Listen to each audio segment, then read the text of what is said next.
My question is, the war in the Ukraine, is there any way that it can end without one side simply backing down? Ambassador. Look, I would like to quote President Joe Biden, who was recently in Kyiv last week, and then he later spoke in Poland and he said, freedom is priceless and it's worth fighting for. And I think that was a very good reminder of what we are there in.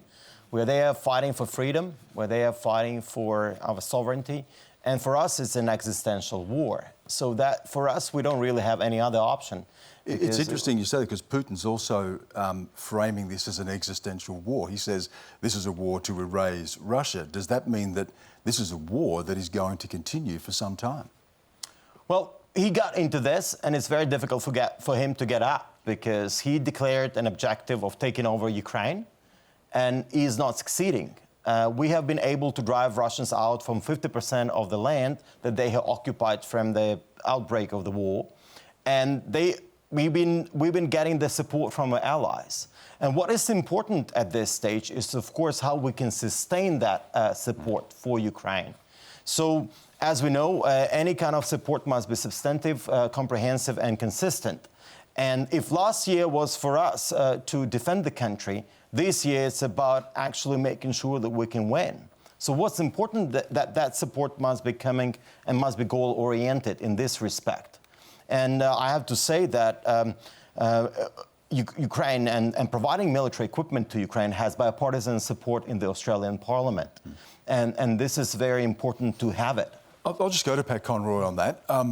How long does this support continue? We know that once conflicts begin, and we're talking about 1 year since the invasion, but we can go back to 2014, can't we, Ambassador, for as long as this conflict has been continuing in some form in Ukraine. So how long does Australia's support continue?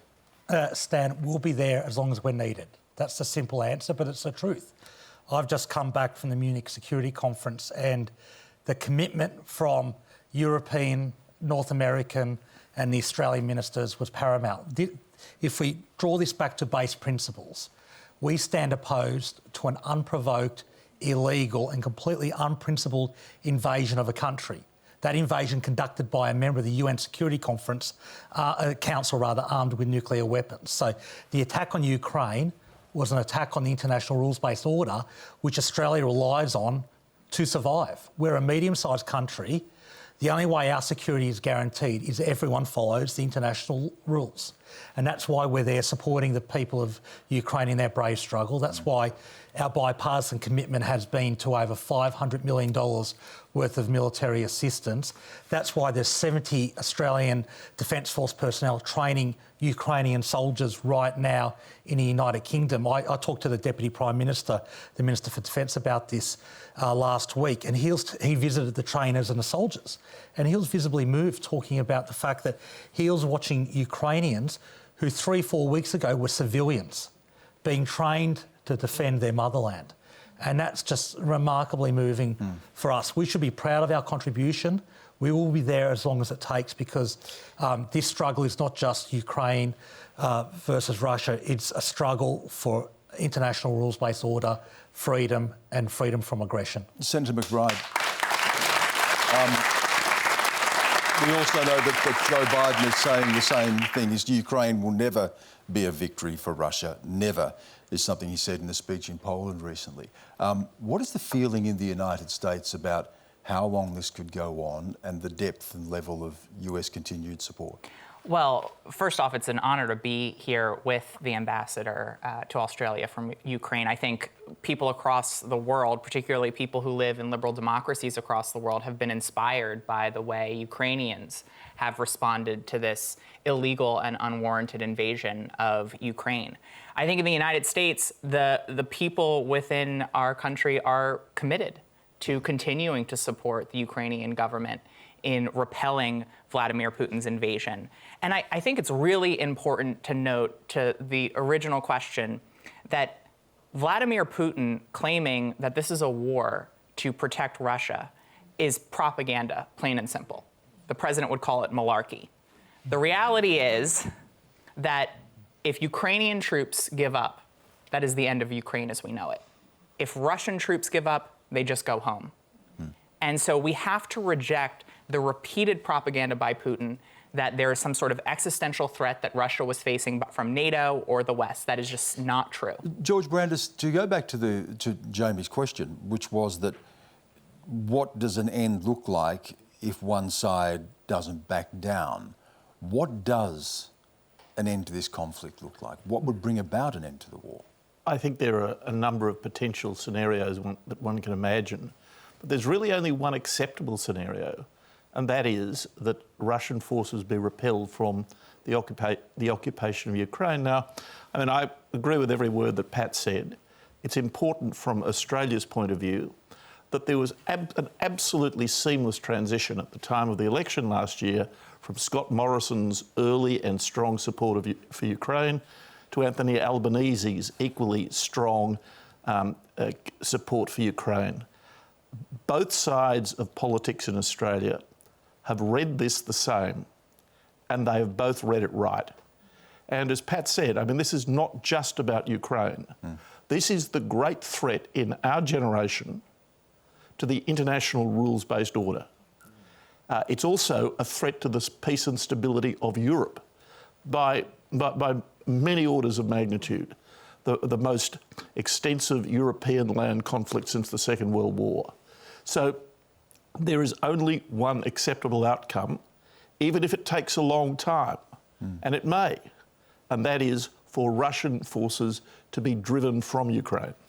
Sharan Burrow, you've spent a lot of time in Europe, you've just returned. What was the feeling there about, and one of the things we can say about the war is it seems to have united a lot of countries and given greater strength to the NATO alliance.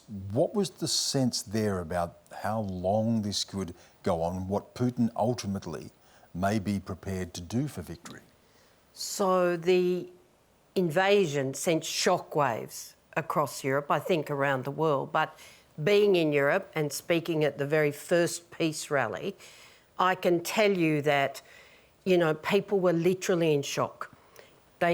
Europe, of course, was essentially a peace project. It was about bringing people together. It was about establishing territorial sovereignty, yes, but security more than that, within a rules-based order. And so the people there in Europe were initially shocked, but now fearful. If you go to those bordering countries, and I've travelled through most of them, you've not only got about 8 million refugees now, I haven't looked at the latest count, Ambassador, you've got, you know, incredible numbers of displaced people. The solidarity's been extraordinary, helping all of the organisations and the government, but our trade unions in the Ukraine, to actually look after those displaced people. But now it's economic. The shocks have become economic, and they're now social. As, you know, the impact of inflation, global inflation rises, the energy prices are unbelievable. The price gouging by corporations, you know, making, you know, hay while people are literally struggling to survive. So now we're not just seeing a military threat and the fear of that, and it's serious when the last of the nuclear treaty unification has just gone with Russia's withdrawal. But it's actually now a threat to our common security in terms of people being able to live with dignity. Stan, sorry, can I just jump in on those your 2 quick points? One, if you said to me a year ago that Sweden and Finland, 2 countries who've had centuries of non-alignment, would be applying to join NATO, I'd say you're crazy. So it has united the rest of Europe. And secondly, in my meetings, I was meeting with German ministers from the Social Democratic Party, which is equivalent to the Labour Party, and the Greens. And the German Greens are renowned for being anti-war, disarmament. They were the most fiercely committed to increasing German defence spending by 100 billion euros to combat what is going on right now. Just wondering as well when Australia will relocate or return the ambassador to Kiev. Yeah, look, this is something that we're constantly reviewing. It's a really complex and challenging area, and there's a real series of... Of course, we moved to Poland at the We're beginning moved of to the war. Poland, so there's operational, logistical, security and safety things you have to take into account. Importantly, the ambassador's in Warsaw. We've got full diplomatic and consular support for the 50-odd Australians or Australian permanent residents and their families that are still in Ukraine. So they're getting full support out of Warsaw. But ultimately, the safety of our workers has to be paramount. Could I and that's comment what's on that, driving please? that decision. Could I comment on that, please, Stan? And, you know, I hear what you say, Pat, but the fact is that we withdrew our embassy from Kyiv to Warsaw as soon as before the invasion occurred, when the invasion was imminent, as most countries did to various other locations in Western Europe. Most of those countries have sent their ambassadors back in. And President Zelensky has asked that we send our ambassador back into Kyiv, as most of the countries that withdrew did. Now, in Australia's case in particular, there's just no excuse for not sending the ambassador and the DFAT personnel back in. The Australian embassy in Kyiv was co-located with the Canadian embassy. The Canadians are back in. So what is being asked of us, and what we should do, is do the very thing the Canadians have done and reoccupy the very building that they have reoccupied. Well, I can understand that. The decision to relocate the embassy was made by your government for good reason, and those good reasons still remain. Ultimately, we are responsible for the safety of those workers, and we have to make decisions based on that. We're reviewing it constantly, but importantly, all the consular assistance is occurring from Poland, but also, quite frankly, this is about how we show support for Ukraine. And symbolism matters, but so does $500 million Would you worth of like to military see assistance. Australia's ambassador return to Kiev? Well, you've heard the Ukrainian president being asked this question, and you heard what he answered. And that's your view too? All I can, of course, I can only reiterate what my president said. I mean, this is as far as I can comment on that because it's already in the public domain. But what I actually wanted to elaborate a bit is actually on that training in Britain that the Australian government is helping with. I would like to personally thank Deputy Prime Minister Richard Marles and Foreign Minister Penny Wong on actually being there, going there and meeting those soldiers. Let me just explain to you why it's so important. I think that personal connection between the Australian soldiers and Ukrainian soldiers, they're going to come back, they're going to be rotated, they're going to share these stories. And I think Australia traditionally has been always there fighting for what is right. And this is one of those things. And I think, asking a question of how do we go this year? It's all about a plan. We need a plan for this year. And I look forward to working with Australian government, facilitating communication, that we can have a plan. How much of that assistance could be provided? What could be provided? And we need to know what's happening, what's coming from our other partners. So I think this is a very important plan because last year it was a bit ad hoc. Nobody knew how it was going to go. It was all about defending the country. But now we have to get all united with all the Ukrainian partners and come up with a big plan.